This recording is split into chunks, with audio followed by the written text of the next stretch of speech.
नमस्कार मित्रांनो, आजच्या व्हिडिओमध्ये आपण हक्कसोडपत्र म्हणजे काय, हक्कसोडपत्र नोंदणी करणे आवश्यक आहे का, हक्कसोडपत्राचे फायदे काय, हक्कसोडपत्र कोणाला करता येते, तसेच हक्कसोडपत्र नोंदणीकृत असावे का, या सर्व गोष्टी पाहणार आहोत. वारसा हक्काने मिळण्यास पात्र असलेल्या मिळकतीचा स्वइच्छेने त्याग कागदोपत्री करण्याचा कागदपत्रास हक्कसोडपत्र असे संबोधले जाते. उदाहरणार्थ बहुतेक वेळा आपण ऐकतो की बहिणीने हक्कसोडपत्र करून दिले म्हणजे तिने तिला येणारी मिळणारी वारसा हक्कातील मिळकत हक्क दुसऱ्याच्या हक्कात सोडून देणे म्हणजेच हक्कसोडपत्र होय.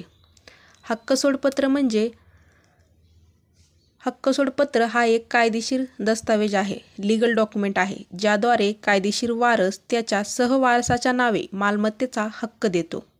त्याचप्रमाणे मालमत्तेतील त्याचे कायदेशीर हक्क सोडण्यासाठी आई-वडील, मुलगा, मुलगी, भाऊ आणि बहीण यासारख्या जवळच्या नातेवाईकांमध्ये हे करार केले जाऊ शकतात.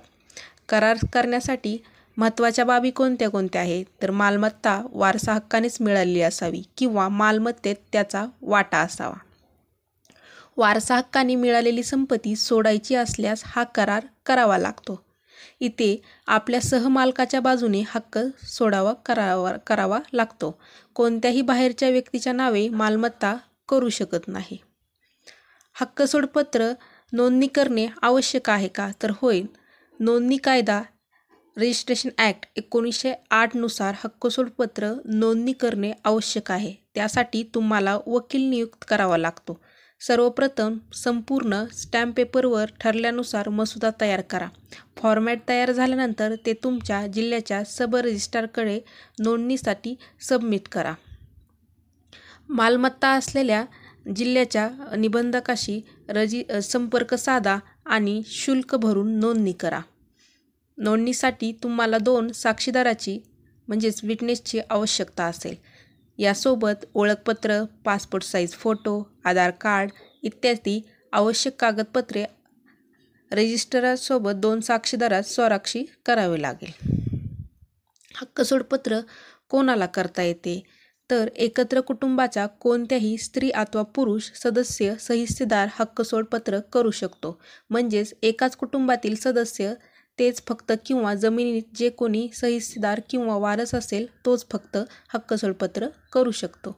हक्कसोडपत्र कोणत्या मिळकतीचे करता येते फक्त वारसा हक्काने मिळालेल्या किंवा मिळू शकणाऱ्या एकत्र कुटुंबातील मिळकतीवर स्वतःच्या हिस्सेच्या मिळकतीपुरते हक्कसोडपत्र करता येते.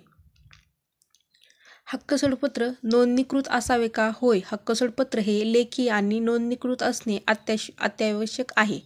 अन्यथा त्याची नोंद सरकारी दफ्तरात होणार नाही. हक्कसोडपत्र म्हणजे दान बक्षीसपत्र. हक्कसोडपत्रामुळे हक्काचे हस्तांतर होते.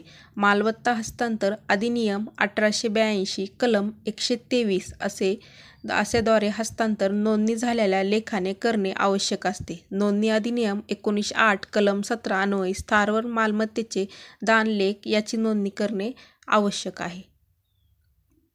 हक्कसोडपत्राच्या दस्तात खालील गोष्टी नमूद असाव्यात. हक्कसोडपत्राचा दस्त लिहून देणार त्याची नावे, वय, पत्ता, धंदा याबाबत तपशील. हक्कसोडपत्राचा दस्त लिहून घेणार त्याची नाव, वय, पत्ता, धंदा याबाबत तपशील. एकत्र कुटुंबाच्या सर्व शाखांची वंशावळ.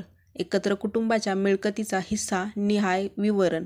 2 निपक्ष आणि लायक साक्षीदारांचे नावे, वय, पत्ता, धंदा याबाबत तपशील व स्वाक्षरी. अशा प्रकारे आपण हक्कसोडपत्र म्हणजे काय हे पाहिले आहे. व्हिडिओ आवडला असेल तर चॅनलला सबस्क्राईब आणि व्हिडिओला लाईक करायला विसरू नका. धन्यवाद.